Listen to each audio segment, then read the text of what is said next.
И Исландии на Новый год был убийца. И это был кот.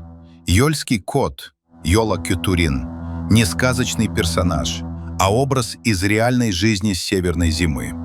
В Исландии 18-19 века зима означала голод. Если ты не работал, ты не выживал.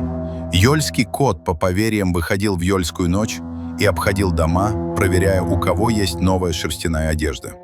Новая одежда означала одно – ты работал весь год, ты был полезен общине, и ты заслужил пережить зиму. Если одежды не было, считалось, что человек ленивый, а ленивые зимой умирали первыми.